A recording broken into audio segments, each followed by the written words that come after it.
Aloha and welcome to PBS Hawaii for What's It Going to Take? An executive forum on making life in Hawaii better.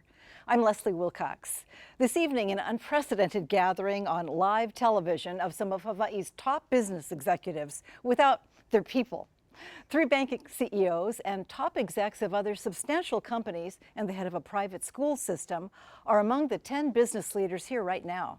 You're going to learn about an initiative they've been working on for more than a year, mostly under the public radar. Their goal is to problem solve, engage others, and tackle entrenched social issues in Hawaii. And we at PBS Hawaii believe it's a serious effort to address complex, entrenched problems that won't unravel easily. This is a chance to find out more and get a status report. These members of the Hawaii Executive Conference started by studying troubling data about the deteriorating quality of life in Hawaii. This statistically sobering view of life in Hawaii is presented in the Hawaii'i Community Foundation's Change Framework. Almost half of Hawaii residents are barely getting by, with little means of accumulating savings or owning a home. 62% of Hawaii workers make less than $20 an hour, less than a living wage here. It's hard trying to survive in Hawaii. Everybody has to work, and whatever you work goes to childcare pretty much, and bills. It seems like it takes having 2 jobs just to barely make enough for the rent. And through the years, as rents shot up, wages did not keep pace. Oh, more than half my income goes to rent.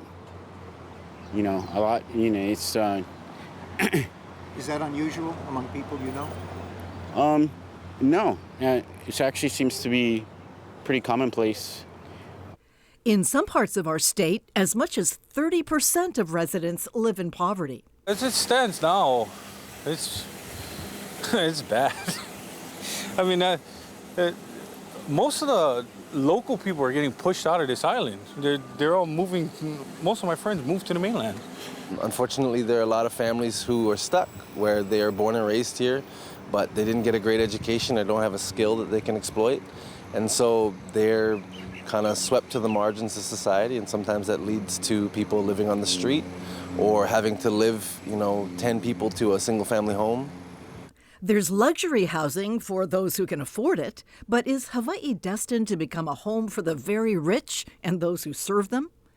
There's no shortage of troubling signs. Where do individuals go for solutions? It's clear many look across the ocean.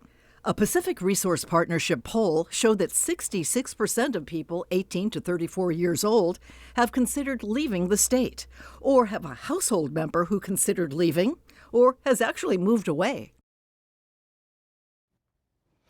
A disturbing picture. These and other numbers are worse than many people thought. Tell me, were any of you surprised, startled by all of this? I think it's certainly startling. I'm surprised anybody wouldn't be startled by them. I think we can all see the stresses that are happening in our community. To see the numbers is particularly, I think, stunning. Yeah. Did you go back and look at your own companies to see how your employees were doing? Well, Leslie, that's what we did. We thought that, as a first step, we should be taking stock of our own house, so to speak. So we actually reached out and we asked our employees, how are you doing? And we took a data-driven approach to really understand who are they, where do they live, what are their stressors, so we could have more insight in terms of what do we need to do and what can we do to have the most impact on elevating their households. So we learned some interesting things. I mean, none of it was really surprising, but to be able to get that granularity and understanding our employee population, for example, what does a typical household look like? For us, little more on the senior end of the age spectrum. A lot of people in their household stressed with the cost of food because the amount of mouths that have to feed, stressed about transportation, housing costs. So it was sobering. I think, though, overall, when we looked at a macro level, for our company anyway, relative to the rest of the state, our employees are doing pretty well. But that didn't stop us from taking a deeper dive and even looking at what is the level of education attainment they receive. So as we think about how do we prioritize the benefits that we line up for our own people, we can be a little bit more intentional. So we can move the needle, those that need a post-secondary education, tuition assistance, for example, financial education so they can manage their resources better. We try to really dive in and understand those things. Yeah, Rob had shared with me what he had done at his company, and we annually go out with a survey to our employees to get a sense of culture and how our employees are feeling about the experience in our organization. We added some questions this year to address some of the points that Rob just mentioned. And so, like Rob, we want to understand where can we help. So it's much about what are the issues, but where can we help? So is it in healthcare costs, transportation? And I particularly am interested in education. So how many of our employees would be interested in getting some additional education, whether that be through some kind of online program or even going to the community colleges for a program? Thank you. You know, we're going to have what I expect will be a robust and real conversation about tough facts of life in a moment. We'd also like to hear from people who aren't in this room, and that's you, our viewers. Jody Shiroma has more on how you can participate in tonight's program. Jody? Thank you, Leslie. There are several ways that you can send in a question or comment. You can call, email, or engage with us through social media via Facebook, Twitter, and Instagram. The contact information will appear on your screen throughout the show. We encourage you to participate and look forward to hearing from you. Back to you, Leslie. Thanks, Jody. And we have already heard from quite a few actually in the days preceding this program. We'll get to those questions and comments a little later in tonight's 2-hour program, which I think will go fast. First, I want to ask, when did minding your business as executives come to mean more than just taking care of your shareholders and your clients? Mr. Kāne, you were in at the very beginning of this effort. You know, at the Hawaii'i Community Foundation, we have the privilege of working with hundreds of nonprofits around the state. And about 3-4 years ago, we started to see a common trend of feedback that we were getting from the nonprofits that things were getting worse. A need for more resources into the community was needed. We wanted to understand it. And so we tried to create a framework for us to better understand the well-being of people in place throughout Hawaii. And that's how the change framework came up. 6 sectors: community and economy, health and wellness, arts and culture, natural environment, government and civic engagement, and education. And as we started to mine the data within those sectors, we were startled by what we saw. We saw trends going in the opposite direction and accelerating. And it became clear to us that government and nonprofit alone would never be able to redirect those curves. And it was clear that we needed to attract other stakeholders that had resources that could align their energy and their assets towards a different way. And at that point in time, Duane was taking on 2 initiatives. We were working together in the homeless sector.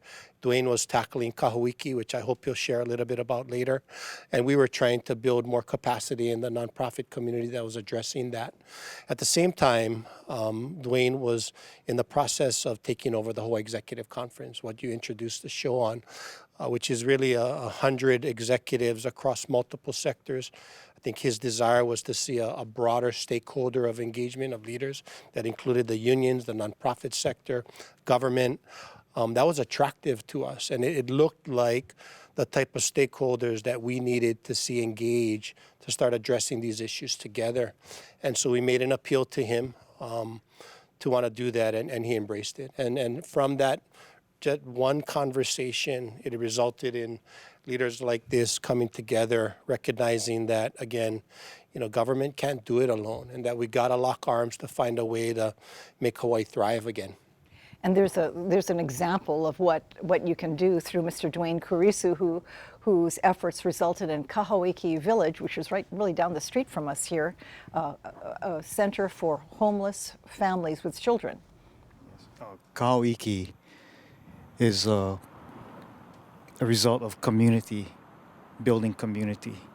So we're shaped by how we all grew up, and for the leaders of this project, we all grew up in sugar towns. And so when we looked at a solution for homelessness. We went back to our roots, and our roots was that it wasn't about how much money you made, but it was about things like trust and friendship, and generosity and empathy. And so the foundation of Kahauiki Village is based upon community. And you have shelter and dignity on top of that. So Kahauiki is, when we're done, it'll be 144 homes with over 600 adults and children. We have a community store, a Palama Market. We have a management office.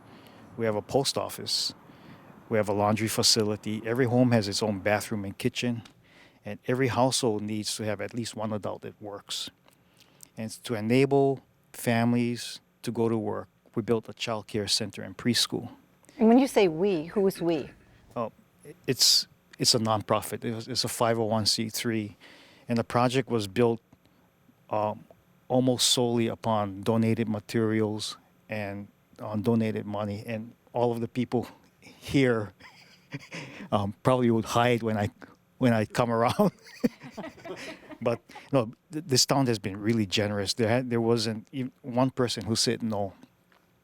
But I have to tell you, we have had leaders from across the United States and leaders from around the world come and visit Kahauiki Village because they hear that there's something really different about this place.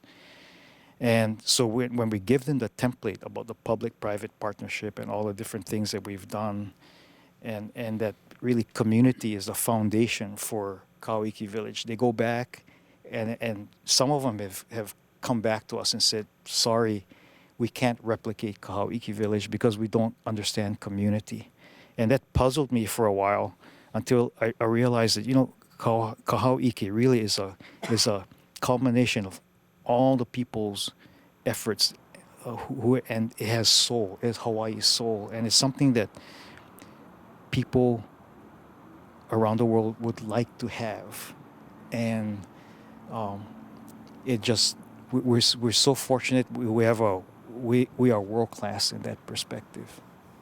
You mentioned trust. Yeah. And trust is something many people in Hawaii have lost along the way for institutions and authorities and the haves in Hawaii. You drew on your plantation background to remind people about that. So do you think that's a well that we can go back to and serve as an inspiration? Oh, absolutely. Even you take Ninali there. Okay, that's not his name. So what are you? What inside are you joke. teasing him? So Duane comes from the Big Island, the Hamakua Coast, Hakalau, and I come from Ninoli or Lapuehoe in the same general area. So we kind of joking back and forth because we come up through that plantation lifestyle. And not to jump on your discussion points, Duane, but I think it speaks well around the values that are gained through that upbringing, and I think that sharing across all of these leadership that we have here across the community is really what it takes to bring it together, to go back to those core values that we have, that were brought up in the host culture, along with the melting pot that we are. And that's what really gives us that strength and that foundation to come forward and help others. For years after statehood, wages and rent, they kind of went hand in hand. But now you look at rent far outpacing wages. How did this happen? I think basically on that supply of rental housing didn't keep up with the demand, for all the reasons that we know about, the difficulty in permitting, the difficulty getting things approved, the high costs. And so I think people did lose hope because, we said a lot of times somebody should do something, somebody should fix it. And I think Kahauiki Village was a great example of Duane and some other leaders saying, well, we're the somebody and we're going to fix it. And he sparked, I think, the energy that's behind this framework in the way he did it. And I think that's the spirit that everybody's saying, well, we have to rely on ourselves and we have to do it. And it's a great example, and he's very hard to say no to. Oh, thank you. Jack, were you going to say something? Yeah, I think, it's there's two parts to that equation, right? There's the part that relates to how do we make sure rents are affordable and as low as possible. But we also have to look at wages and our ability to create jobs and an economy that lifts and rises wages so that the demand is there. And so it's an equation that we have to work on both parts, and I think that's the commitment we have, not just through projects where the rents can be affordable, but also where we can find opportunities to raise wages, real wages. That's something that many people listening right now, I mean, they're glued to the screen now. I mean, how can we lift wages up? When will we lift wages up? Well, I think one of the things, and this is, I'm doing the health and wellness, but to get on Jack's parade, part of lifting up wages is better education. You know, the education is the ladder to achievement, has been the ladder to achievement across the country and in Hawaii for many, many, many years. You saw that boom after World War II, people going to college, getting degrees, and that allowed them to get better paying jobs, which allowed them to afford more housing. And so we need to keep that reinforcing action going over and over. And it seems like they're all connected. It's the cost of housing. It's the type of education we can provide our children. And then that will create jobs that we can provide to the community. I think the wage concern is a real one. But then I think that the fact of the matter is that we're in a housing crisis. We're facing an affordable housing crisis. The state has conducted studies of the housing need that exists in our community. And a couple of years ago, they came out with a comprehensive report that identified 65,000 new homes are needed to add to our inventory in order to meet the needs of our community. And so that's a huge amount that has to be developed. And we're not building anywhere near what it needs to take to really address the needs of our community. And so there's some serious issues, structural as well as where capital is being allocated. And there's a lot of policy issues that need to be addressed in terms of how do we prioritize where our resources are going to be placed in addressing that crisis that exists. You know, I think part of us getting together is really about finding big solutions. And when we built Kahauiki Village, it was really for the purpose of others replicating the process.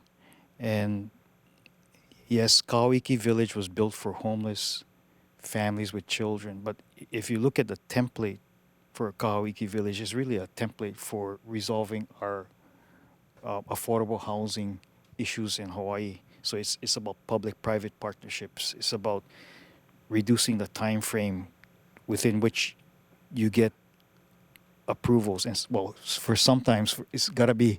Look, I was, and our group was successful in doing it because I'm not a developer. Sometimes it's best when you don't know what you're doing. but I think that by taking this template, we should sometime in the future declare that we will be able to address our affordable housing issues in Hawaii.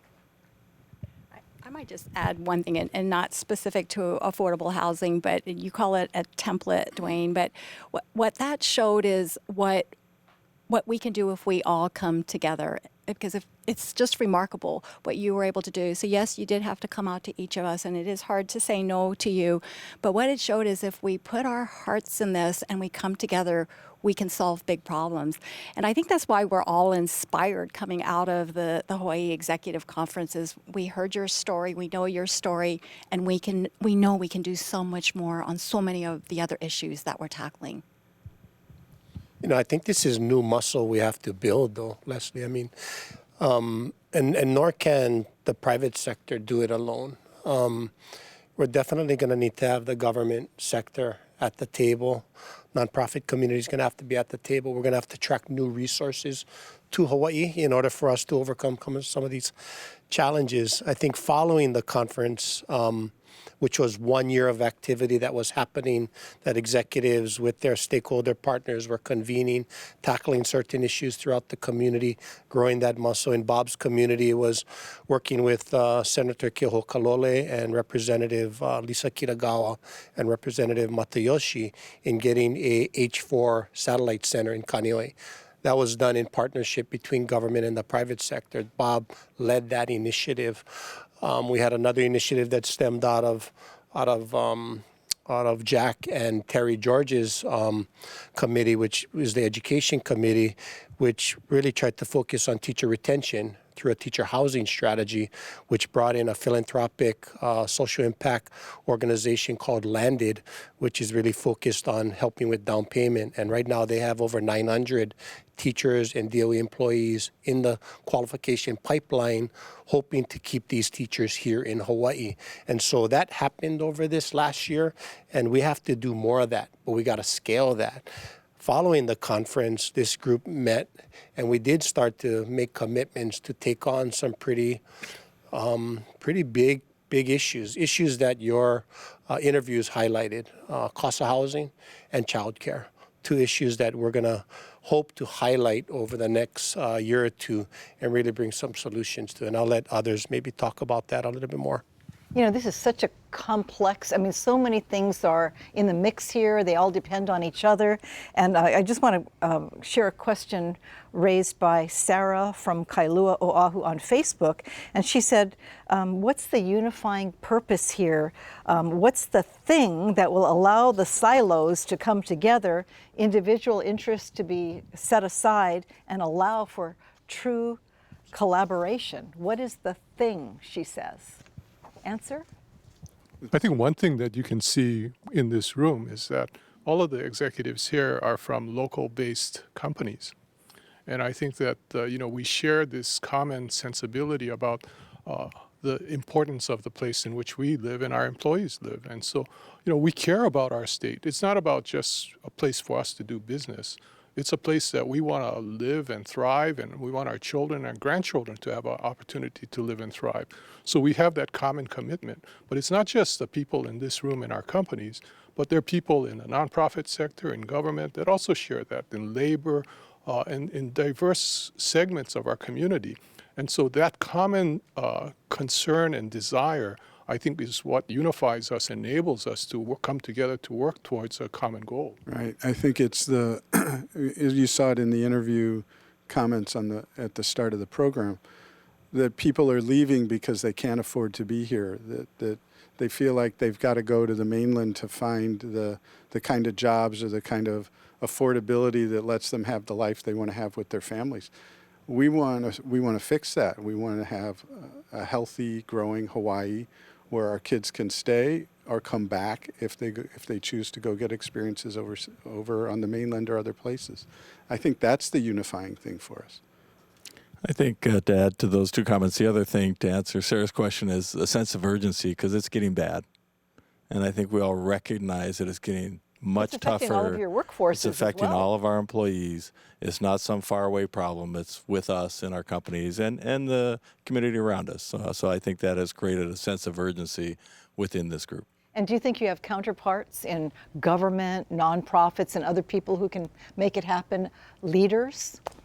We do, and I will say for the committee that I chaired, which is the Higher Education Committee, we had the Senate Chair and the House Chair of the Education Committees join us for our meetings, and so there's the common interest in solving the problem. Not that we agree on how to get there, but there absolutely is the interest in our working together. I think I'll just add that, there's people out there that are doing good work.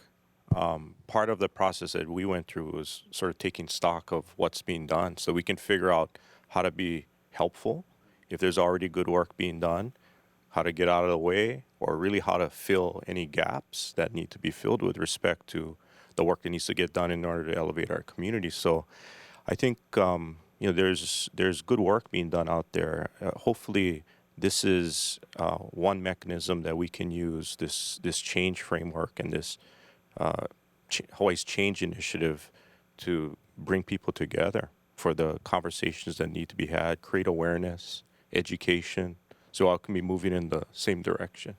One question I've heard about this group, because we've been publicizing this meeting, and I think there's a lot of hope, and there's just a lot of hope and a lot of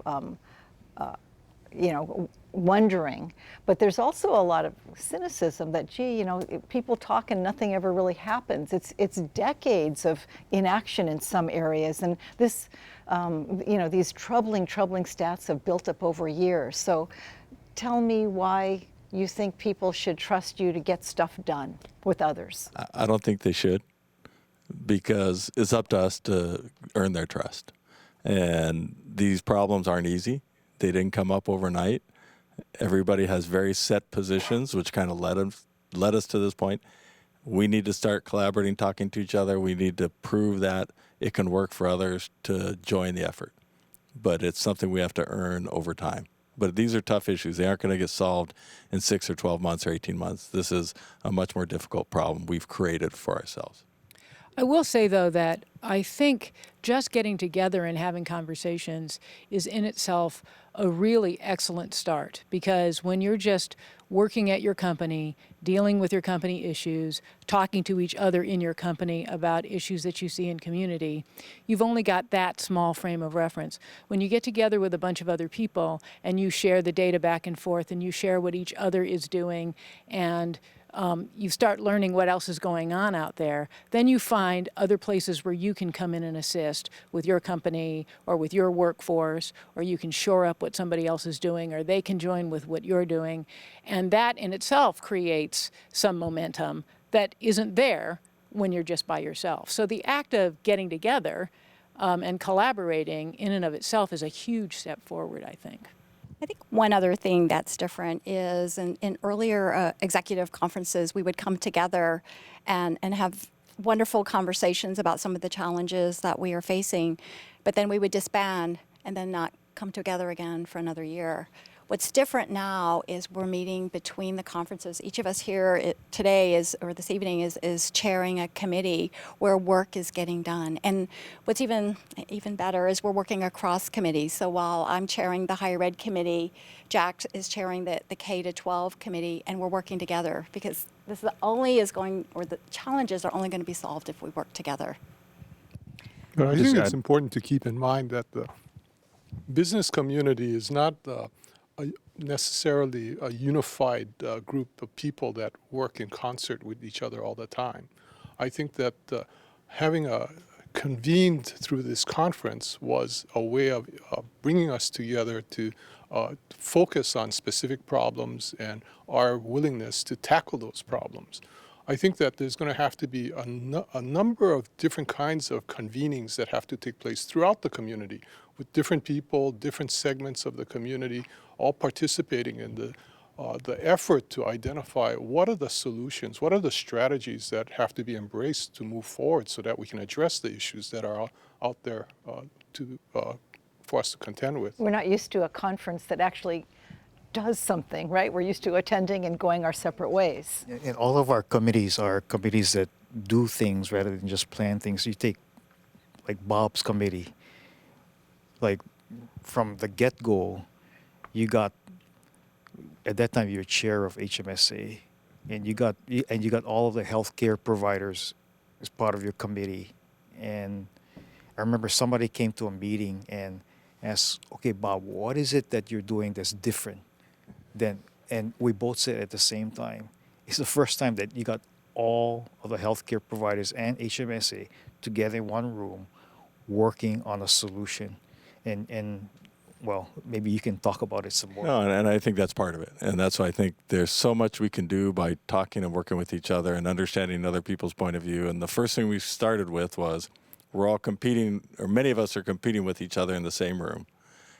That's okay. That's for the day job part. Three bank CEOs in the room. Yeah, exactly. But this is a community effort, and we're trying to make the community better. And how do we do that? Let's pick the things we can agree on and not touch on the things, at least initially, that we know it's unlikely we're going to agree on. Is that the low-hanging fruit? Just the common areas that we all agree on. And then that's why the homelessness was a great way to start. And it had been done exceptionally well in downtown Honolulu. A lot of good things happening. How can we help a lot of state leaders to do that, and state and city leaders to do that on the Wimber side?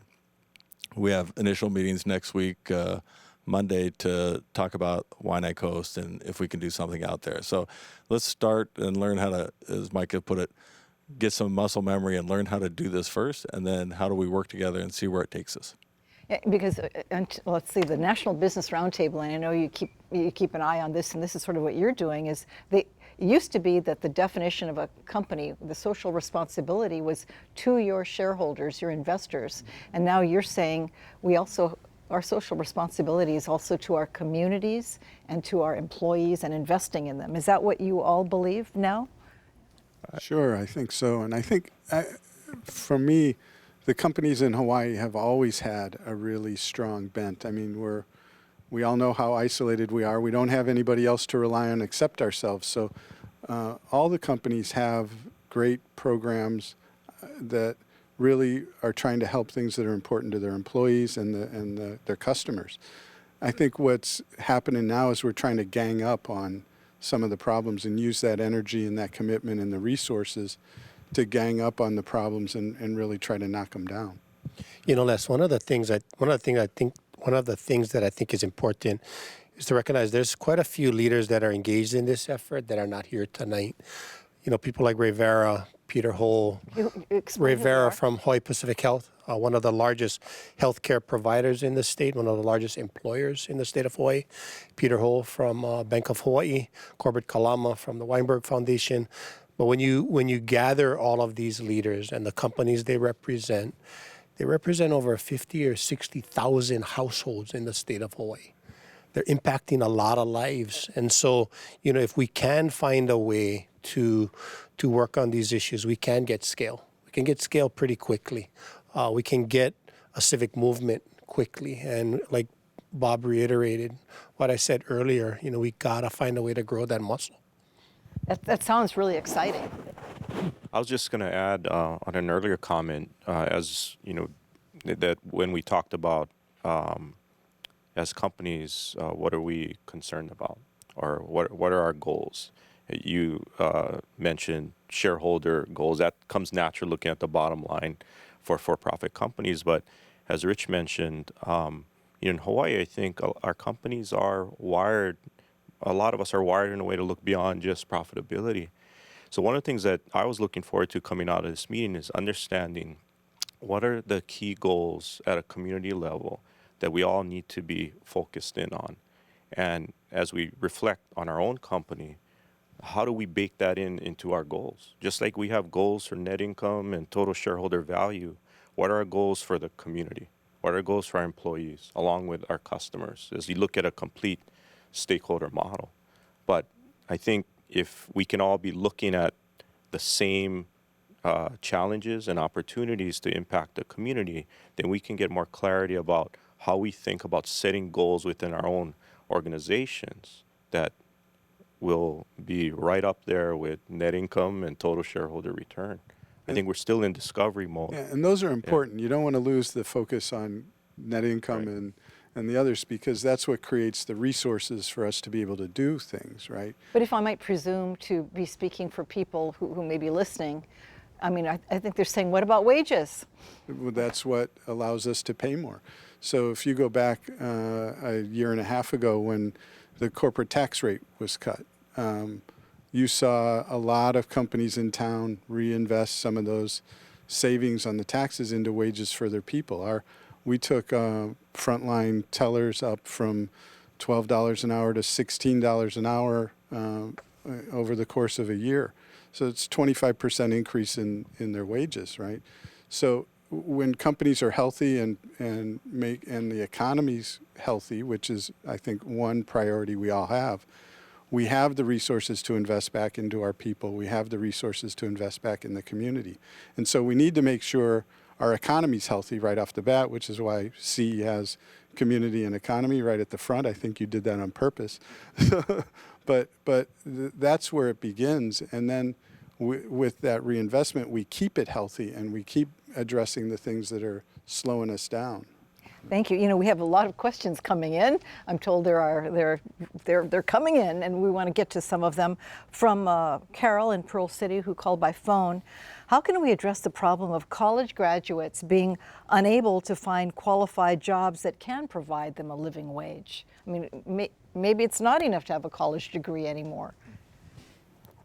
It's a real challenge because we have a lot of jobs we're trying to find people for that we can't find the people for those jobs. So it is one of the things I think we're trying to connect back with is the educational system, primarily University of Hawaii and other universities, to say these are the jobs we have that we're looking for, and Jack can speak to this better than me. I'm going to quit talking to let Jack speak to it. No, I think it starts with the educational system, and how do we make sure our schools are providing the skills that they can take the jobs that we have, to Bob's point. But I think we also have to create an environment where our kids are seeing that part of their role might be not just taking a job, but to make a job. And so how do we create an environment of innovation, entrepreneurship, where we can really build up our economy from the bottom up, investing in our kids and having them invest into our economy. I know I'll point to Rich a little bit because we've been talking about the innovation economy, but creating new sectors of our economy where our kids can lead the way is really a big part of how we can accomplish that. Right. I think as we looked at, and we've been working on this for a long time with the University of Hawaii through the Business Roundtable too. And a lot of the same people have been supporting that effort. But when we look at what are the new sectors of the economy that we can grow to really supplement the hospitality and tourism or the federal presence, the innovation and technology sector seems like the best opportunity for good paying jobs, for diversifying the kinds of jobs that are here and the opportunities.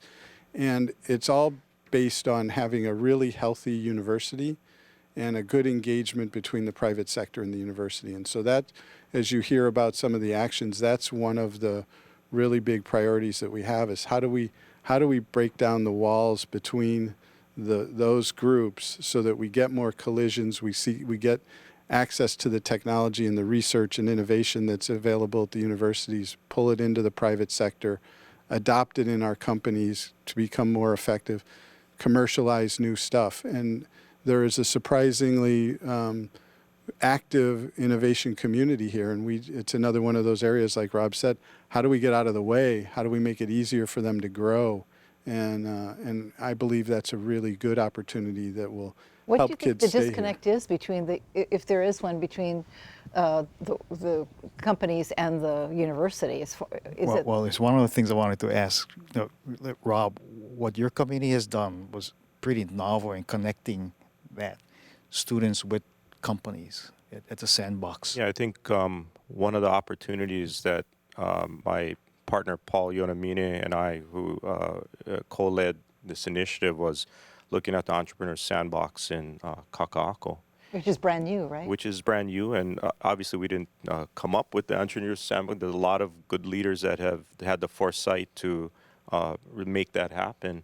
But we saw an asset in our community, and we thought, how do we leverage this asset? How do we make use of this asset? So the sandbox is an opportunity for companies to collaborate, to look at real world, real business problems and tee that up to be solved by their own people in connection with young students from University of Hawaii, and provide an opportunity and some body heat in an area for people to learn, and at the same time adding value to organizations. So I think that's really important, being able to provide that space for people to come together and to share ideas and to provide some real world challenges that our students can practice on. Let's drill down a little bit more on education, also known as the great equalizer. As you know, researchers tell us that the human brain is most receptive to learning between birth and 3 years old. The research shows that early education creates a strong base for lifelong learning, and children taught at an early age are more likely to thrive than those who are not. But more than half of Hawaii's 3- and 4-year-olds are not enrolled in preschool. In some parts of the state, only about 3% of keiki are enrolled in early childhood education. There are some 92,000 4-year-olds in Hawaii, and only half of them are getting an early education, putting many children in catch-up mode in kindergarten. And by 4th grade, 23% of children are chronically absent from school. Our schools lose 17% of students due to dropouts and failure to graduate on time. These numbers are frankly scary for families, our workforce, our future. What's it going to take to provide opportunity for all keiki to thrive with early education? Mr. Wong, I go to you for this one. Good. I think, when you think about inequality in education, the greatest inequality starts before a kid even starts kindergarten. And for us, that's a tragedy, because we know that what the evidence shows us about the importance of early learning. And so we have a robust system of private education for early learning, but we have very few opportunities at the public level, which means if you can't afford a private education, you're going to find yourself out of luck. And we find so many of our families can't afford to go to preschool or to some form of early learning. And so our thought really is you need to have a robust system, both of private as well as public education. So universal public preschool, where we know our 4-year-olds can enter into kindergarten ready, is critical for what we're looking at. And if we think about the pace at which we're building public preschools, the pace we're going at is between 5 and 10 schools a year. At that rate, we calculated that if we need 330 classrooms, that's 47 years. It will take for us to get to a point where every single child can have access to public preschools. So we need to move faster, and we need to find ways to really equip our kids, our schools, our government with the assistance. And I think a lot of that comes from this room and being able to provide not only assistance, but also being there to be good guides along the way. You know, this takes money, obviously, focus, money, drive, and I know we have other major infrastructure needs, and forget the cost of preparing the state for sea rise. It all sounds very doom and gloom. So, and meanwhile, all these questions are coming in on email, Instagram, Facebook, Twitter, phone, and what they're saying is, what about wages? What are we supposed to do while all of this stuff is going on? I mean, and I know these are very complex problems. I mean, what can you offer to people who are sitting there looking to pay their bills tonight? I'd say a couple things, and Rich mentioned one earlier, as employers where we can pay more, where there's the opportunity, particularly at the lower level, we are trying to do that. The other thing that I think is important, and going back to education, is that a way that our employees can eventually make more generally is with more education. And so I really do believe, to the extent we can offer those opportunities to our employees, give them the flexibility to upskill, that is going to be a path to higher wages. And that might even be the employees learning skills in another industry. We might lose those employees, but the community will be better off if those employees are making those higher wages. Understood. And in the meantime, we have children waiting for preschool that they can't afford. Right. So I think if, the wage issue, for sure, one way to think about it also is if we can bring down the cost of childcare.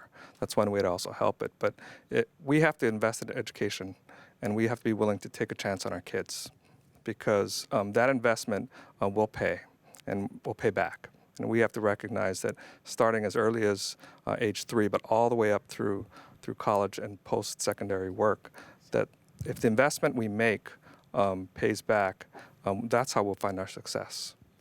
One of the, we're impatient too, Leslie, and those families out there that are calling in are dealing with this issue every day, right? And when the group convened after the conference, there's a commitment. There's 330 classrooms that need to be built in order for 4-year-olds to have access, for every 4-year-old in Hawaii to get access to preschool. What we want to commit to is to work with government to build out 111 Title I classrooms over the next 3 years. We think that's a doable goal. That's not a goal that government can do alone. It's definitely not a goal that the private sector can do alone. It's going to take even us finding a way to perhaps attract outside resources to make that happen. But that would definitely hit those greatest in need in communities greatest in need, and something that we all feel very strongly about. Coming back to earlier comment by Colbert, though, that the root of the cause of so much of the high cost of living in Hawaii is housing. And we need to do something around that, and we need to have those conversations. I know that's one of the key initiatives for this year as well, and pursue both those at the same time, because while that's not any 1 year or 2 year fix, it is a medium to long-term fix. Susan in Kapolei called yesterday as if she knew what exactly would be said. And she's pointing out, she says, how can people living in affordable rentals, which she does, stay there if the rent keeps going up? She said, is it really affordable rental anymore? I mean, and there are condos I've been reading about in Kaka'ako where, you know, the idea of affordable is really skewed. Yeah, it's a hard question, right? But I think the answer comes back to, again, creating more supply, right? We need to be able to find ways to create more rental properties. That's right off the bat, because rentals are the first place that people can go when they're moving out of the house with grandma and mom and dad, and so there's some programs that are out there. Dick Gushman was leading some work to try to work with the labor unions and the city and county and the state to try to find ways to make rental housing affordable. The recent Bill 7 that passed Honolulu City and County looks to make it easier for smaller scale rental housing. We ease some of the building code requirements, and all the banks are trying to be supportive for people who can put up smaller, maybe 20 to 25 unit rental housing. And that's what we need to do. We need to take advantage of some of these programs where we're really trying to take a different look than what we've done in the past between the private sector and the government and regulatory bodies to get more supply. That's the only long-term way to address it. And it is all of these issues we've talked about, nothing's going to happen immediately. And I think that's the disconnect I'm hearing from our viewers and from you. You're planners, you plan, you budget, and you look ahead. And there's a feeling out there that we don't have that kind of time. And I keep seeing the pronoun they. When are they? When are they? And I think your message is, the message is it's us, it's we, it's all of us. Yeah, and it's not just us. So to Rich's point, the recent Bill 7 that the City Council working with the mayor passed to streamline, not necessarily make easier, but streamline the process to build affordable rentals was really a credit to them reaching out to the private sector, getting experts in land policy and construction and development, saying, what can we do to make it easier for the community, not just any one developer, any one person, develop more rental housing. And that just passed, it just got signed into law. You're starting to see a lot of interest in developing that. And I think that is one step on a long path to make things better. You know, Leslie, one thing I think that's going to need to happen that hasn't happened in the past is there's going to need to be a civic movement around this issue. There's going to have to be a stronger voice in our community advocating for these types of projects in their backyard. Absent of that, it's going to be very difficult because the small minority is always going to win, you know, otherwise. And so we're going to have to find a way to engage communities into this movement. And I would agree with that because, you know, part of the problem is that there's so much resistance to change and a desire to maintain the status quo because, you know, it's just not convenient for people to have to adapt to a change. And the reality is that if we keep the status quo, nothing's going to change. Well, what it depends on what you're talking about changing, because what people are saying is wages. Wages is what we hear. Yeah, but the fact of the matter is that, you know, even if we try to increase wages, today, a household making six-figure income, can't afford to buy a home in Hawaii. How can that be? You know, I mean, something's wrong, and it goes to the point that we don't have enough inventory and supply to enable households that are making that kind of income to buy. Because, if most people who grow up in Hawaii, they don't want to rent for the rest of their lives. They intend to stay here permanently. So they want the security of knowing that they own a home here, that they can basically have some stability and continuity in. But if they're going to be subject to the vagaries of potential rent increases that they have no control over, that's not going to make people here happy, and they're going to want to look for other options, which many people, unfortunately, are doing by going to the mainland where they can find cheaper opportunities. Leslie, sorry to come in again, and I apologize if I'm talking too much, but a data point that we've uncovered is on Maui. Maui is the crisis in the crisis. It's the storm within the storm. It's the inequity, throughout the state when it comes to housing, especially, and the differential between wages and costs. And Colbert's exactly right. It definitely is not going to be solved just on the wage side. If you look at closing the wage and cost gap, on Maui, you'd have to increase minimum wage by $20. It's not going to happen. We got to catch it from both sides of the equation. We got to eliminate costs or reduce costs of housing, eliminate the cost of childcare, which would hit the most vulnerable families, and we got to find a way to ratchet up wages. And where that meets is where, families can start to thrive. And so there's no way to hit this in a very simple way. It's a complex issue that's got to get hit by both sides of the equation. Yeah, we need to take some bold steps. And so, what if we were to government was all of a sudden to say that, okay, we've built enough market luxury homes in Hawaii.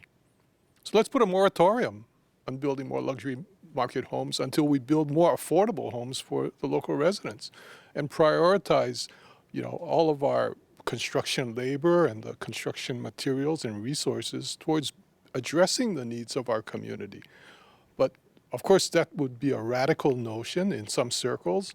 But on the other hand, if we're in a crisis mode, shouldn't we be taking some very dramatic steps to address it? I think I hear cheers out of the room. What's the possibility? What is the likelihood of that happening? I won't speak to politics, but I was just going to go back and make the point that if you have the same number of houses, increasing wages is just going to bid up the price of those same houses. So it really does come down to creating more supply, to Micah's point, Colbert's earlier point. Taking that type of action, I think, would get a lot of pushback from some people, but we need to enable it to be easier to build. The reason people aren't building affordable is it doesn't return. No one can make money at it. People will lose money at it. And if we rely on just government programs to do it, affordable housing programs, there's a definition of that. It costs so much, you can't anywhere come close to addressing 65,000 household need. So you need a number of different things to attack the problem. I think I would add to that. I think one of the problems we have is, when it comes to housing and our ability to buy a home, we compete globally against the whole world. And so the salaries they make in the continent, anywhere else in the world, we compete globally. But our salaries remain local and our businesses remain local in terms of their impact. And so if we're going to create an even competition, we also have to make sure that not just wages go up, but our business competitiveness, our ability to attract businesses here that can compete globally so that both their ability to earn income as well as the wages can compete equally. Otherwise, we'll continue to have the mismatch between the housing market and our job market, and that creates a big disparity that is really hard to solve just locally. And of course, land is needed for housing. We do have a lot of private landowners in the state. Is there land that is affordable that'll make this happen too? I think the land issue, one of the things we have to think about when we think about housing is we also have to be creative about how we live. Because for a long time, we've thought about a single family home in a suburban neighborhood is kind of the way we want to all live. And when we think about our rail line and we think about TOD and an urban core, it's not a land issue, but it's about building density in that core so that we actually can build more homes and then maintain the landscapes we have all across our Aina. So Kahauiki was a public-private partnership using state land. But I've talked to people like Jack about volunteering his land? No, not volunteering his land. Actually, using the same formula, but in exchange, it's not giving the land. So there's land that you rent for $1 a year, which is basically free, but in exchange, that they get upzoning on some other land. So at the end, everything equals out. And I think, I don't know if he necessarily agreed or not, but that was my suggestion to large landowners. You know what? One, I do think we have to credit the legislature, in the last legislative session. They did take some pretty bold steps in trying to address this issue. So there are some tools out there. They funded the rental housing revolving fund at HHFDC in the amount of $200 million. That's a pretty bold step. They passed a conglomeration of concessions that Rich talked to that was led by a gentleman by the name of Dick Cushman, along with some of the unions, to kind of create a bunch of concessions that would hopefully make housing affordability. But we're going to have to take it further in order for us to see the kind of activity that's going to have an impact in our community. I'm told we're getting more questions coming in. Here's one from Hawaii Kai by phone. Why is there so much support for multi-million-dollar condos when they're only 1/3 full and they don't do much to help our local residents? I don't know if that 1/3 full is a correct number. But we do. Do we have empty housing? I think that's probably true. Certainly, if you go to Kaka'ako and, in fact, if we go down there right now, I'm sure that about at least 1/3 of the units in the high rises there are dark because they have, owners who don't live here permanently. And so, to my point, should we be prioritizing building more housing units like that for people who don't even live here permanently and contribute to our economy on an ongoing basis? Or should we be prioritizing building for our own residents and employees? And so I think that, that's a kind of policy decision that, government needs to be looking critically at and deciding whether or not, they should go that far in terms of addressing the need. Would the Hawaii Executive Conference call for such a moratorium? Are you calling for that moratorium? I think that we need to have an open discussion about what kind of measures really need to be taken to really address this crisis. If we don't come to grips with the fact that there is a crisis and that it's affecting all of us, all of our companies are struggling in terms of hiring employees because they're just frustrated with the affordability challenges that they're facing. And so, we need to put everything on the table. My company was involved in building a workforce housing project in Kaka'ako. We got all kinds of pushback because people's views were going to be impacted. If that's going to be the standard by which we determine what kind of density is going to be allowed, then we'll never deal with the problem. But we got to have policymakers who are resolute about the need to address the problem by recognizing that you can't make everybody happy, but you got to figure out what can be done to actually address the problem at hand. At the conference, we called you Debbie Downer because of your $88 billion report. So.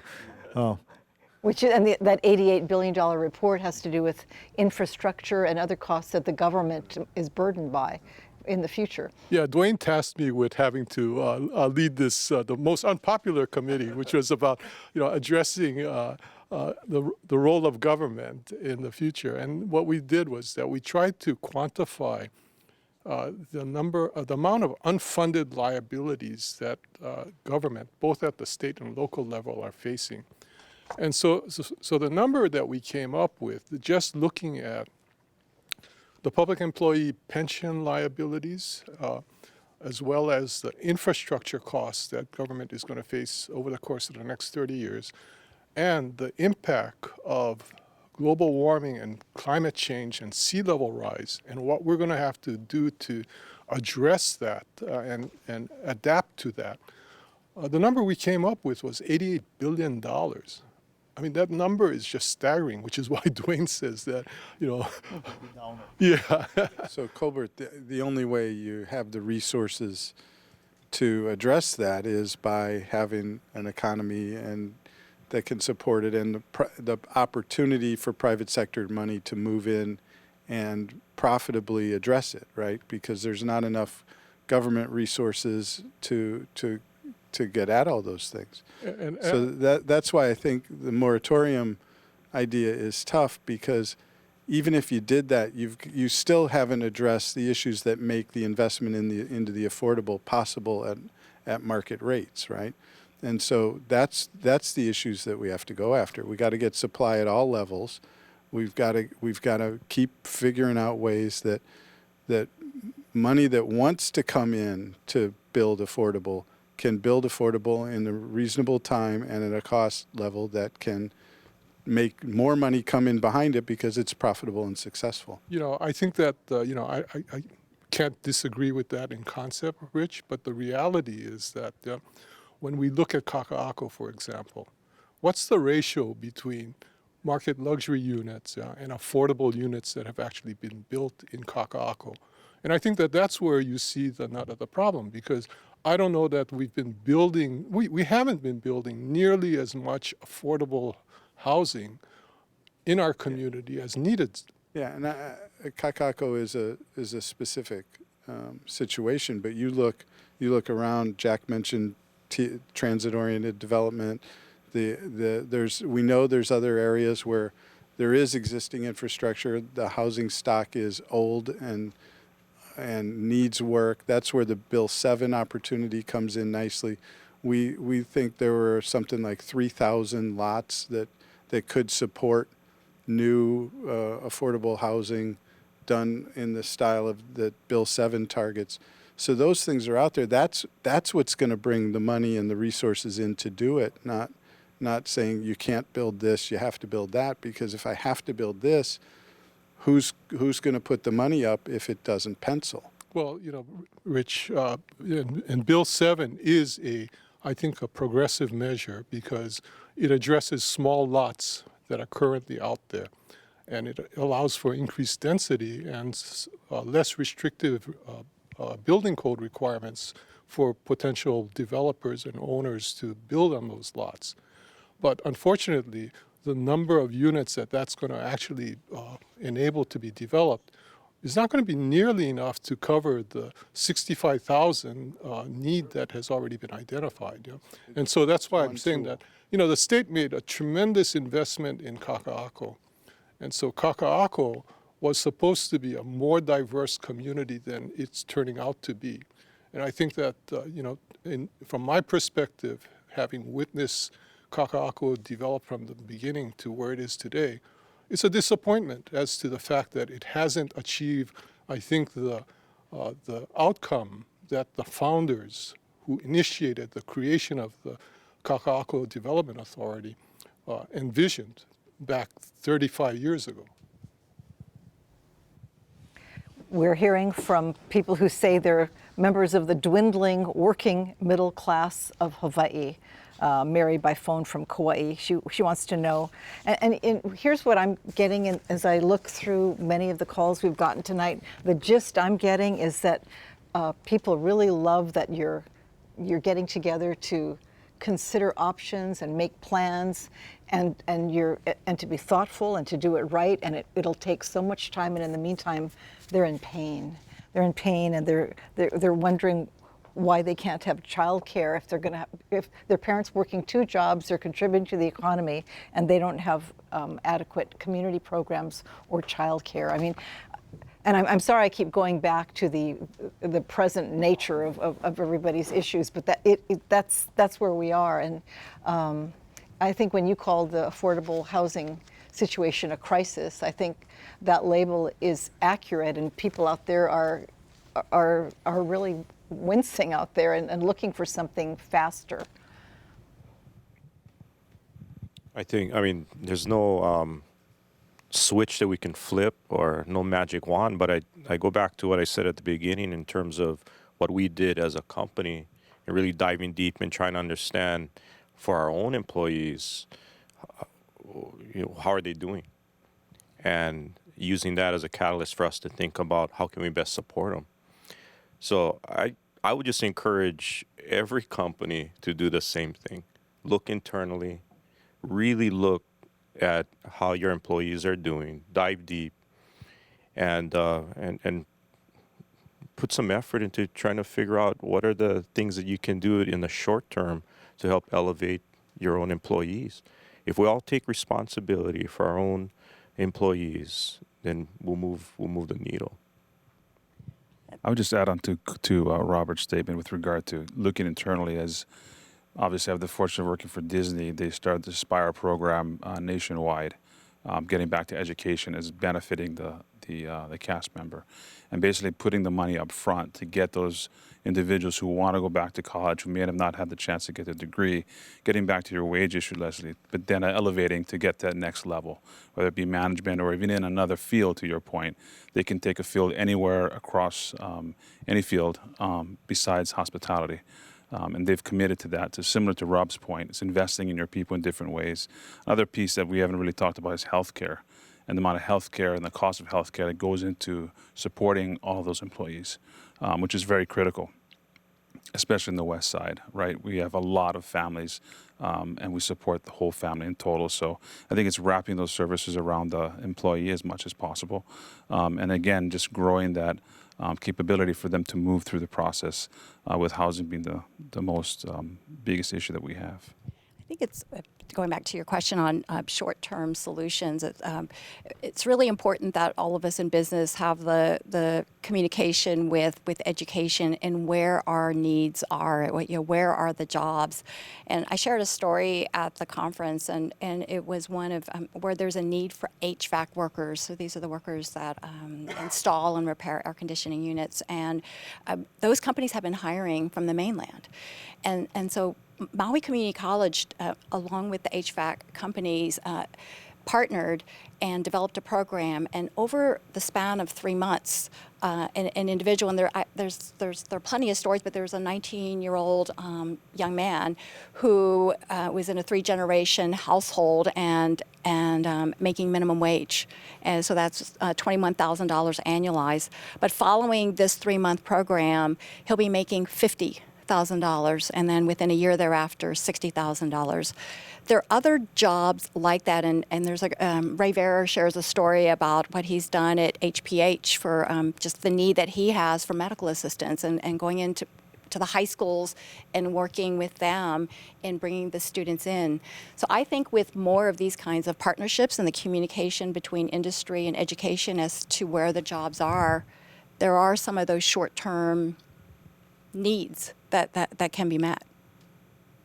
We have a question that's specifically for Mr. Wong from Eric from the Moku o Keawe. How will we balance culture and economy? That's a good question. I guess I hope I don't just think of it as a balance, but I think we have to lead with our culture. We have to lead with our indigenous culture here on our islands, and let that guide us instead of trying to look for a balance. If we use that as our lead, understanding the wisdom of our ancestors, the wisdom of our Aina, and that really is what's going to drive the answers we're looking for in lots of ways. And so I guess I don't look for a balance as much as I look for what leads. Okay, Betty from Makiki. Again, this is short-term pain here. It's very present pain. How do we bring down the cost of, quote, affordable housing? 500 to 600K is not affordable for locals, most locals. Jasmine from Honolulu, the panel, people having trouble. Again, what we talked about before, colleges turning out students or graduates who then say they can't get jobs in the market. You know, one thing that's clear, and it came out in the conference lesson, I think Bob's example of not being able to get the qualifications he needs in filling the jobs he's looking for. It's clear in Hawaii right now that there's a disconnect in the two SAIL plans, the education SAIL plan of our state and the economic SAIL plan of our state. It's definitely not in line. And so from a strategy standpoint, you start there and you start working on that. But the short-term issues is we got to take all of the low-hanging fruit off the table to try and hit as many of these families who are in the most vulnerable situation and try to keep them home until we can start giving them some confidence that we can solve these problems.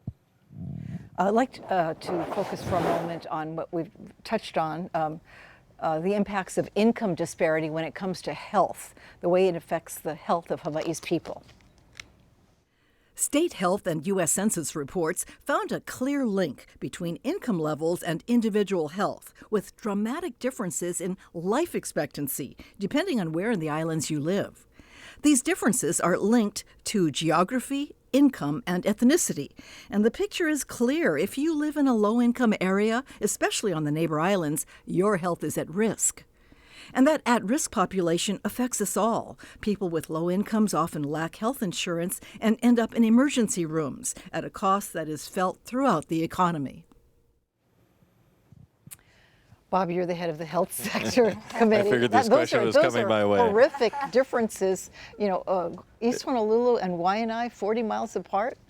It's a real problem. I mean, there's much more to that statistic than is just health related. Clearly health is what we're measuring, but it's really the entire environment that person and that family is living in, and getting them healthy lifestyles and just a whole raft of things. But health and the cost of health care, Hawaii is very fortunate. We've had the Prepaid Health Care Act since the 70s. That's led to a much higher percentage of people being covered statewide than virtually any other state in the United States except for Massachusetts, which I think our original plan was modeled on. That doesn't help the statistic you just cited or was just cited. That's going to take a real community engagement. That's one of the things that our committee is looking to go next to Waianae and see how we can help. There's a fantastic federally chartered healthcare center out there, Waianae Coast Comprehensive. They've done a lot to reach into that community and try to make the community help itself get healthier. But one of the things that as business people we look at, one of the things that I try to also bring to the HMSA board is, you know, the cost of healthcare in the 50s was about 4.5% of GDP. It's now 18 to 19%. That difference would pay for a lot of things. And it's a much higher quality of care. People are living longer than they did in the 50s. But, you know, there's a whole bunch of issues around that. We need to start really working within the community, and I think organizations like Waianae Coast Comprehensive have made a good start. I think it was worse 10 years ago. I don't know what it was. So we need to continue and support that progress. And of course, that's a big cost of employer health plans, as Mr. Mills mentioned. Yeah, it's a big commitment by all the companies in Hawaii. And not only in Hawaii is it a requirement, I think most companies want to do it anyway. So it's not, so many of us are engaged in the community. I think I can speak without checking every single person in this panel is involved in a nonprofit in some way, most of us several. So we're all very engaged in Hawaii, and my passion has been healthcare, but we need to do all of these things very quickly. I think people would be glad to hear that. So as I'm looking through another stack here, I think, let's see, there's one question here from Waialae, Sheila, by phone. Do you guys have any perspective, or do you really relate to the average middle-class resident? In other words, can you really hear? And you know, obviously you're here, you could be, quote, minding your business. You could be taking care of investors. You're talking about doing something far more, and it's requiring a lot more of your time. But I think the question is, do you know how bad it is out there? I think, as Rob described, what he's doing with his teammates, we all have teammates who represent a big cross-section of the community, right? We employ thousands of people who are the very people who are calling in and asking the questions and who we're trying to get results for. So I think the answer is yes. I think that's why we're motivated to do as many things as we're trying to do to address the problems. So like Rob said, we wish there was a switch we could flip or a wand we could wave, but the only way to get at this is to get at it sustainably and structurally. And I think we're all trying to do that through this effort, and then what we do within our own companies for our teammates and our customers, who are the same people who are affected by these challenges. You know, I'll share a story. I was at Macy's a couple of months ago and late into the evening, and there was the salesperson checking me out. I was purchasing a dress, and she said, Ms. No, I'm a teller in your bank. It's good to see you this evening. And so this is a teller who probably worked in our bank till 5 p.m. And there she is at 9 p.m. at Macy's. And there are probably a lot of our employees and employees of the other executives here who work 2 jobs. And so I would say, yeah, I can relate. I was touched by that comment, and I care. And I feel some accountability, and I think that's what we're all saying tonight is we understand and we're coming together because we do need to do something about this challenge that or so many families here in Hawaii are confronting. We have a gentleman who's asking, why isn't there anyone from government here? It's because we asked you here because you're doing something different as executives, and we've covered government in other areas. This is a chance to hear executives talking with each other. Yeah, but we do have government leaders as part of our committees. And are they responsive? Absolutely, they are. Yeah, no, they're a critical part of our committee structure. They attended the conference. They're active in the committees, having the tough conversations that you saw Colbert and Rich having. I mean, those are happening many times behind closed doors. I'm with them. So we need to all stay at the table. We got to find those issues that we can agree on and parking lot the things that we disagree on and just keep moving forward. But I think even government leaders themselves need to hear from a diverse audience. They need to have different points of views shared with them, because otherwise, not enough of us in the community are engaged with the issues that our community is confronting. And so without the diversity of viewpoints, they're going to tend to move in the direction of the people who are and have the resources to go and lobby them and testify and appear before them. And so we need to have broader-based community engagement so they get a better sense as to what are the real concerns and what are the real priorities that our community want them to address. Except many of these people are working 2 jobs and have childcare issues. I mean, that's the conundrum, right? And that's where, I think that many of us here want to try to create opportunities for those voices to be heard through alternative means.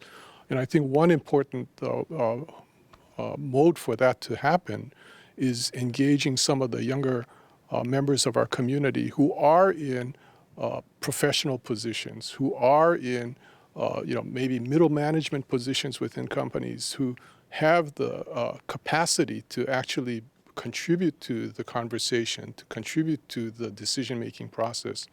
But we need to empower them. We need to give them the opportunity to have that voice and represent the people that they interact with and the communities that they come from. I think I would add also that, the sense I get, Leslie, that from some of the comments is maybe it feels like we're okay with where we are. And I think I've sensed each of us, at a personal level, we're not okay with the status quo. We're not okay with the speed of what's happening. We're not okay with we anticipate will happen in our community. And I think we look at it hard, but I think part of the problem, we know, is that we are, in many ways, we are the status quo in this community, at least in the business sector. And so I think we also have to look hard at ourselves about when do we step aside. I don't mean step aside completely, and also allow other ideas in the room and allow other voices to be heard, because the world order that we're in is not okay. So if we're going to move to a new world order, we have to be willing to also know when it's time to step aside and allow others to also have their voices heard, because I think the solutions are not going to come just from the status quo. And you've made the point a number of times that it can't be only executives. It has to be government, which you say is working with you. And then who else needs to jump in? In the case of education, certainly it needs to be the leaders in education. So whether that be the superintendent of schools, certainly the presidents of our local universities. And I will say for our higher education committee, we had the presidents of all of our local universities on the committee. Because again, it comes back to business certainly isn't going to solve the problem alone, nor will the universities or education. It really is the partnership and the conversations that we have around the table. And then you have Mr. Kurisu saying, we did this before, we can do this again, as far as the plantation knitting together of very different people who come together and make their lives better.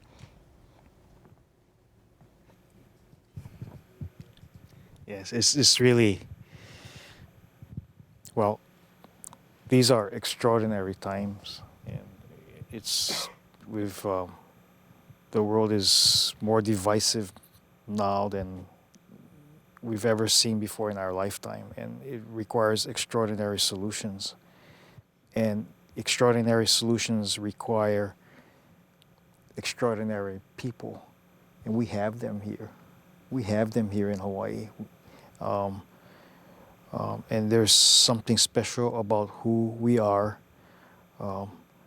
And I think when you said who needs to step up, I think we all need to step up, because nobody's going to come in and save us.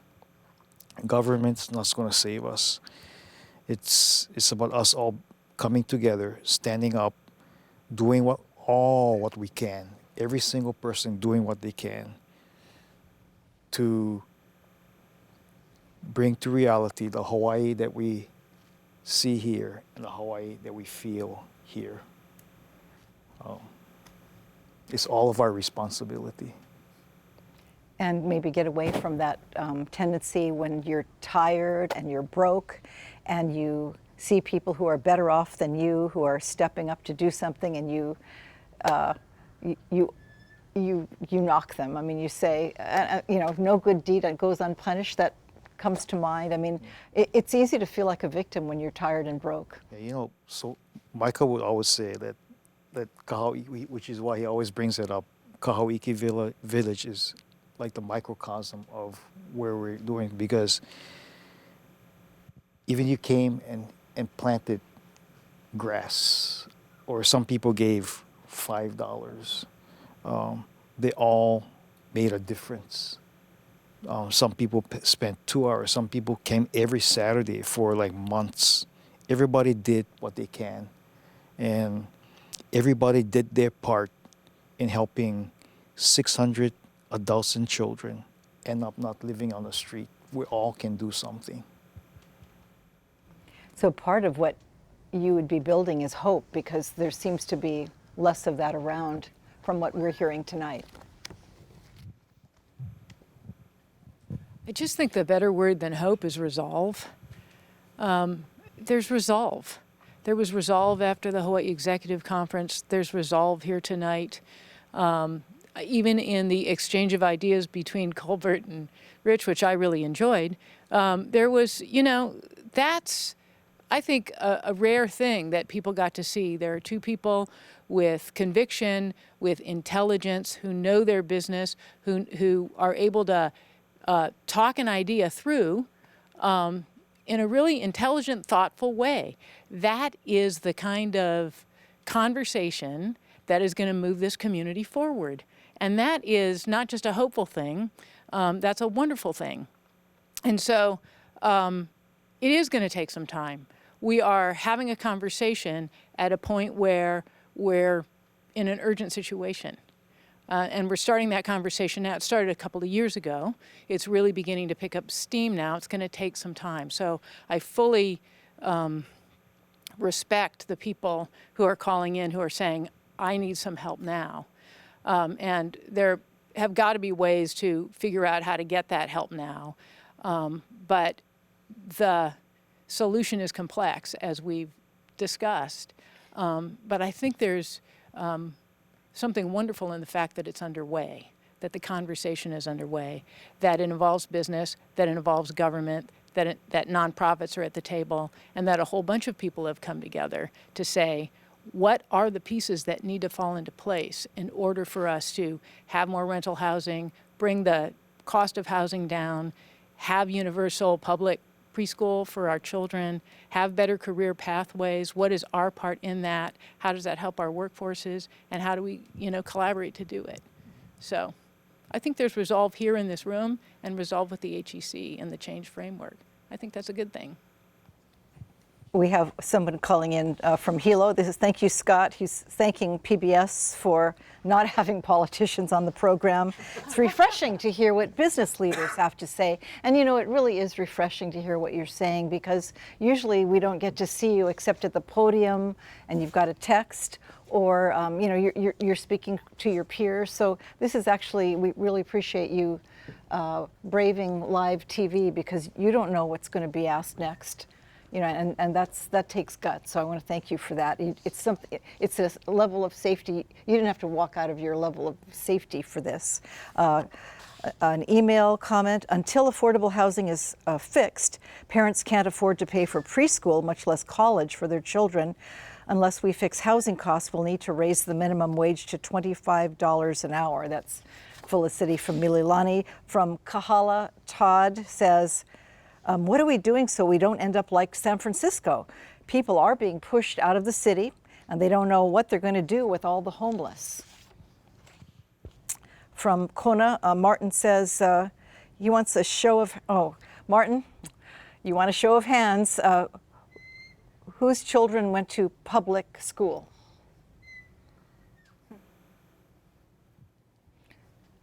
Okay, that's Anne.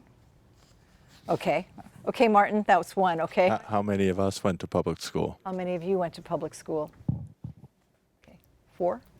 So, full disclosure, like my child went to public elementary school, but then did go to private school. I went to a public elementary school.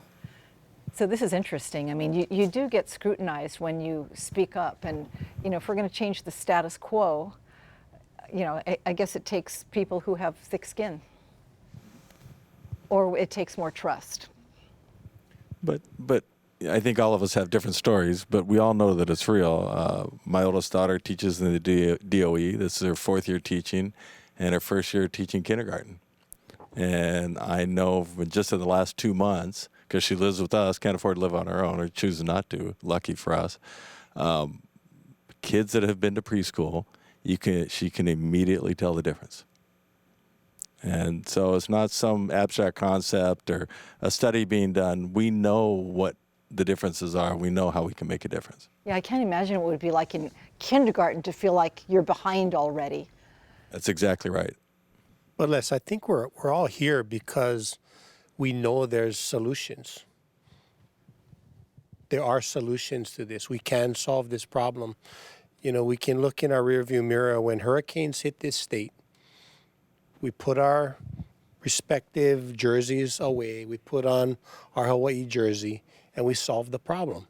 That's happened in the past. We dealt with a crisis. The unfortunate thing with our issue today is that crisis evolved silently. And so I think what you're seeing here is an acknowledgement that we have to deal with this issue like we would a hurricane, that we have 65,000 people that are displaced. And that's what I think this group is attempting to acknowledge and to start a conversation that we hope will catalyze in our communities to create an even greater sense of urgency. I think that's what people want. They want to know they're heard. And so for you to say they're essentially displaced because they can't find affordable housing. But also to know we can do it. To Duane's point, it can be done. It will be done. It will be done because it needs to be done. We do not have a choice.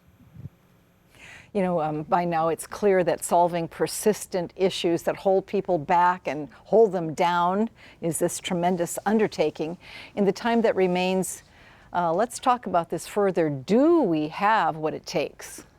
In Hawaii, we pride ourselves on our aloha spirit. But do we have the strength and resilience as a society to build a home that gives opportunity to thrive to all and stewards the health of our people, natural resources, and culture? A home we can be proud to pass on to future generations. What's the answer? We've heard a little bit on this. And how do you develop that resilience, that muscle? I think one of the things that we need to come to grips with is that in the past, we've looked to government to provide the leadership and also the resources to resolve many of our problems. But the reality is that the capacity of our local government to be able to do things is starting to diminish. One of the things that, some of the work that my committee did identified is that the amount of fixed costs that government is going to have to bear is increasing and is actually going to start to reach a tipping point where the amount of discretionary dollars that our lawmakers have to be able to spend on different initiatives is going to be much less than it has been in the past. And so what that means is that other resources have to come to bear in terms of addressing the challenges that our community faces. And that's why I think those of us from the private sector who are engaged in this change initiative recognize that it is important for us to step up. And not just step up from the standpoint of our own financial resources, but step up in terms of providing the kind of public leadership that is going to help identify what are the strategies, what are the solutions, what are the kinds of public-private partnerships that have to be formed to basically tackle different issues. And then we need to get the support of the broader community in terms of being willing to accept change, being willing to disrupt the status quo so that we're able to accomplish the kind of progress that is needed. Yeah, I think resilience, and you mentioned, includes this openness to change, and I think you've heard a lot this evening about that openness to change, and that includes welcoming investors from outside of Hawaii, welcoming ideas from outside of Hawaii.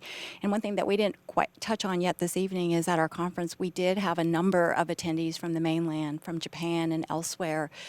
Not only did we learn from them, but they had a lot to learn from us. And Duane shared some things that all of us have been sharing some things that we are doing that's special.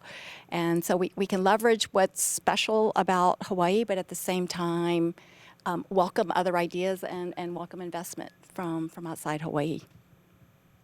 And I guess the way you build resolve is you dig in and you participate. I think when it doesn't feel like there's people working with you and for you, it's easy to feel hopeless, right? But if you, as Ann was saying, if you see things happening and you participate in them, then you get a sense of community that we're going to figure it out. We can figure it out. As Micah said, there are solutions, and we just have to dig in. And I think that's what you're seeing here with people who have said, we have to do. Let's do together. Let's figure it out. And that's self-reinforcing, so that when I'm having a bad day, I'm leaning on you. And when you're having a bad day, I'll pick you up. And I think it's that sense of community that Hawaii is so strong in, that I think is what will carry us through it. It's a cultural competency. Sometimes we forget. Right. I'll just build on that too, Leslie, in that when we talked to Duane when we first started the regeneration of the HEC, the first thing he came up to, I think each of us, and asked us, is if we're all in. And we all said with resolute that we're all in, committed. And I think, us all holding arms together, that's the kind of thing that creates resolution, creates resiliency. And I think this is going to grow. The momentum that we have on that has to grow, the passion for it and the resolve. And I think it's taking everybody being in across all the community that's going to solve these issues. And recognition that it truly is a crisis. I think one of the things that led us here to the earlier comments that Jack or Micah was making is it was a slow time, very slow boil that got us to this crisis. But now that we recognize it's a crisis, that's when we all come together and start doing things like we're doing now. We know we can't wait 5 years or 10 years or longer to start working on this. The time is now. It's not too late. I don't think any of us feel that it's too late, but it's time to get going right now, and that's what part of the resolve is.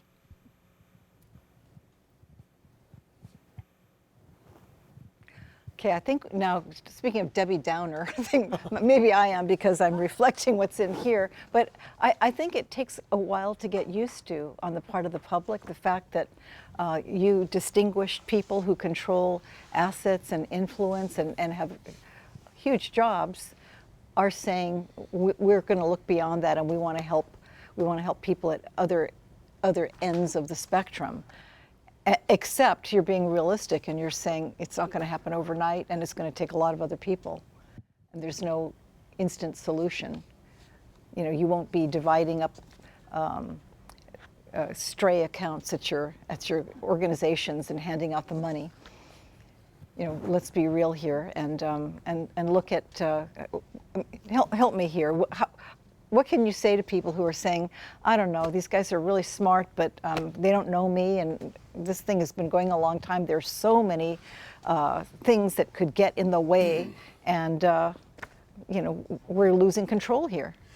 Yeah, no, definitely we want them to engage, and I think, you know, one piece of power they have is being an engaged, civically engaged constituent.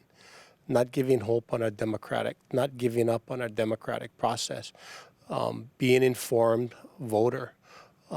You can go on our website at the Hawaii'i Community Foundation and begin to getting a better understanding of how we're performing so that when you go to the voter box, you can align your vote with leaders who are dealing with these issues and are intelligent about these issues. And, you know, that's that kind of common voice that we have to start having confidence in. All the people that wrote in or emailed, I would also ask them to pay attention to the census coming up. It's hugely important. We talked about a little bit at the Hawaii Executive Conference. That is how a huge amount of money across the United States is going to get divided. And Hawaii, as we learned at the conference, is in the past not done as good a job as we could in getting the responses in so we get our fair share of those federal dollars that are available to us. And I think that's one simple way to make an immediate impact. And the magnitude of that we heard was $50 million a year. So over 10 years, which is the next census period, that would mean $500 million in federal monies for the state of Hawaii. Patrick from Kaimuki, Duane, you've convinced somebody else. As a civil servant about to retire, Patrick would be willing to give a portion of his retirement to Mr. Kurisu to build an affordable retirement community. And I think others would give too, he says. And maybe that's what it takes. It takes seeing something that works and feeling touched by it and realizing, you know, if you can support a little league team and you know, sports, you can do this. I mean, we have time and we have more than we know. Any last word? I think there's a lot of reason for optimism. I think when you look around the community at what our companies are doing in collaboration with our private nonprofit partners, in collaboration with our legislators or the administration or the city and counties, there's a lot of great things that are happening too. And I think when I can speak for our company, when we're out working with our partners in the nonprofit community to help them accomplish what they're working on, the response of our teammates is overwhelming. We have huge turnouts of people who volunteer to give time and give their money to help other parts of our community succeed. And that spirit is really strong. And I think a lot of great things are happening. There are a lot of problems that we still have to solve, but we're doing a tremendous amount. We've got to do more. We got to keep at it. But there's a core spirit of aloha here that is remarkable, and we just need to build on it. And there's something else I think we all need to get used to in order to live effective lives, and that is in this period, this area of so much change. Things change overnight. You do have to get comfortable with a certain amount of ambiguity and uncertainty, and consider that normal and live with that, don't you? And that's hard to do, especially when uncertainty can go south. But the idea is to control what you can control.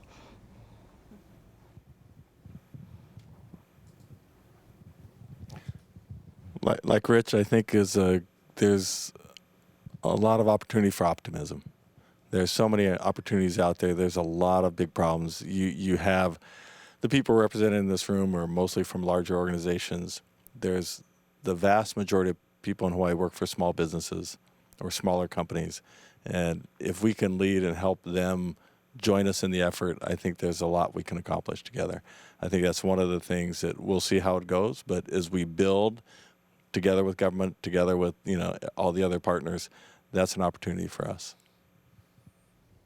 I think people should also take heart in the fact that, as we've reached beyond just fellow business leaders, as we've reached out to people in labor unions, in the nonprofit sector, there's been no shortage of people. I mean, everybody agrees. Once they've learned about what we're trying to do, I think that there's a consensus that it's a good cause and that they want to be participatory in it and contribute to it.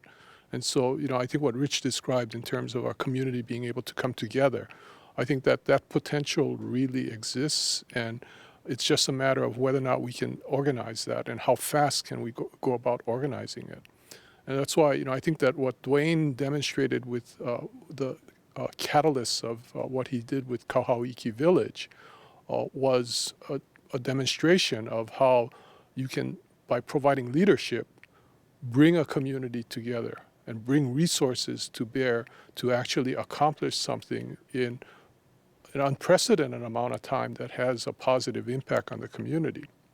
But, one thing that we shouldn't forget about Kahauiki Village also is that Kahauiki Village did not follow the rules. It wasn't built based on the regulatory requirements that typically would have been required for a development like that. And without that emergency declaration that facilitated that, it couldn't have happened. But that's what I mean in terms of, we need to look past the status quo. We need to look past what is the current state of, regulatory requirements in order to deal with some of the problems that we face. Because to a certain extent, we've put up a lot of barriers, and we got to start to examine whether or not those are reasonable barriers and whether or not we should dismantle some of them and replace them and find other ways to expedite. Okay, when you say we, how does that start? Where do you see we, whoever we is, changing, saying this is a crisis, we're going to dispense with this and we're going to go with this. We're fast tracking this. Who does that? I think that clearly there's certain decision makers that have the power to bring about some of those changes, but they need to be prompted. They need to feel that they're empowered to do that because they feel beholden to their constituents. And if their constituents are the voter base needs to make clear that, this is the kind of change that we want, which is why I say that, it's important to have that kind of engagement by the public at large. If we don't have broader-based community engagement, and the fact that our voter turnout rate is so low, 39% last election, is cause to be concerned as to do people really care enough to weigh in on the issues that they say that are important to them? I think also it's important that we embrace the next generation. So because as we've discussed this evening, a lot of these problems that we're discussing are not short-term fixes and are going to continue for years. And so it's important, whether in our own organizations or as we're reaching out and working with the local universities, to engage that generation in the problem solving. And some they learn from us, but I think as much they have input, and they're going to have to carry this forward. Michael versus via Facebook says, Mr. Matsumoto, thank you for pointing out that a disruption must take place.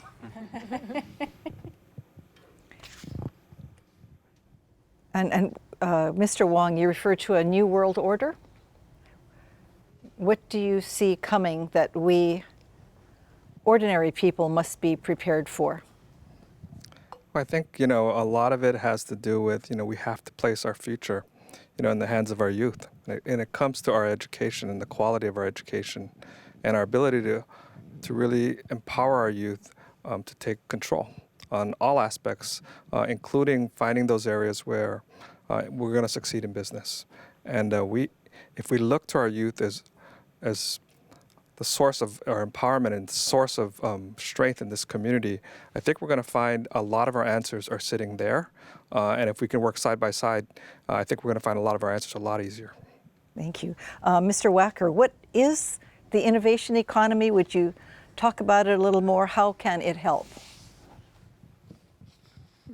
I know everybody here has never heard me talk about this, so they're very excited for me to finally share this with them. No, I could go on the entire length of the program about it, but it's really it's the development of new business, new technology, new commercializable opportunities based on the knowledge and reasons that we have to be excellent in things here. So, for example, if you look at the universities, we have amazing programs in ocean sciences. We have, off of the telescopes, we have big data programs. We have renewable energy leadership in the world. So how do we take the natural things that we're great at in Hawaii and turn those into companies and technology and intellectual property that helps us grow the high-paying jobs that help people afford the housing and afford the things that are here? And that's, if you look at communities around the country, you look at more recently even areas like Austin, Texas and Salt Lake City, you don't have to go to Silicon Valley to copy that model. It exists across the country. We can do it here. We have great resources, great talent, great young people who are quite innovative in this space. And it's something that is within our reach if we choose to do it. Was that short enough? Okay. So what is it that your committee is doing? So it's a big part of it is listening to the people who are already operating in this space and trying to understand what they need for to be more successful. So we're engaging people as mentors and coaches for entrepreneurs and people who are trying to start things up. We're engaging with researchers and technologists at the universities to introduce them to private sector so that they can get help on whether their technology is commercializable and how would they go about doing it. We're trying to get internships, as Catherine described, where we can get those collisions going between the people who are doing the technology work and the people who can solve business opportunities with that technology. We're trying to build investment funds that can support more of the venture work, the venture investment opportunities that companies need as they start to grow and we see that they're viable. So we have about 5 different areas that we're working on to try to make that happen. Because those jobs are good paying jobs. Those jobs are jobs that people are going to the mainland to try to get because they don't think it's here. Those jobs feed the innovation that we all need in our companies and the technology resources that we all need for big data solutions that we have.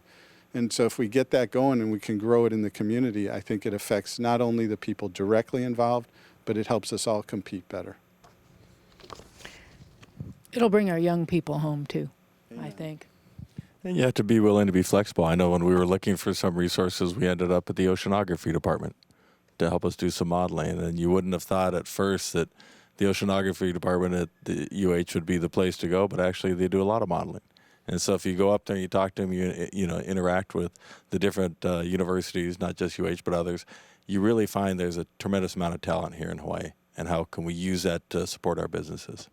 And one other thing, coming back to my earlier point on open-mindedness, another important part of building this ecosystem for innovation in Hawaii is all of us as leaders in our companies need to be open to testing the technology coming out of the universities.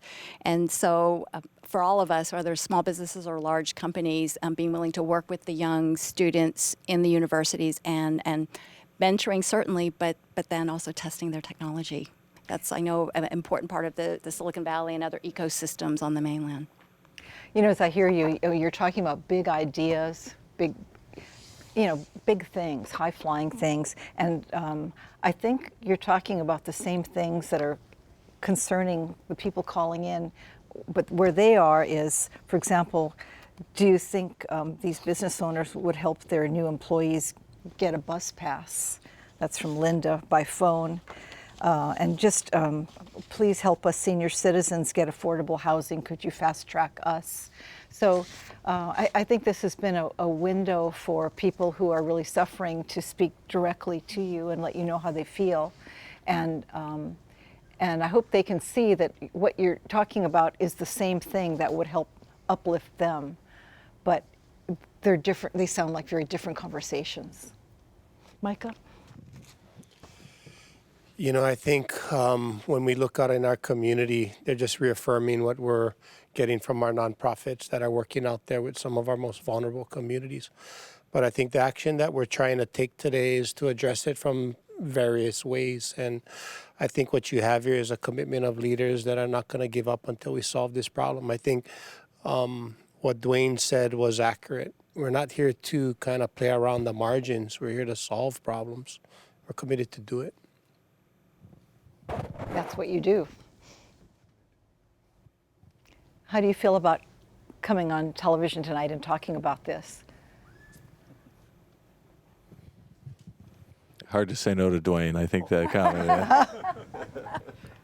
No, it's because you're you're responsible for HEC being in the, because you and Peter Ho said that I had to do it. So this is, he's trying this to place the blame somewhere else, but we all know different. No,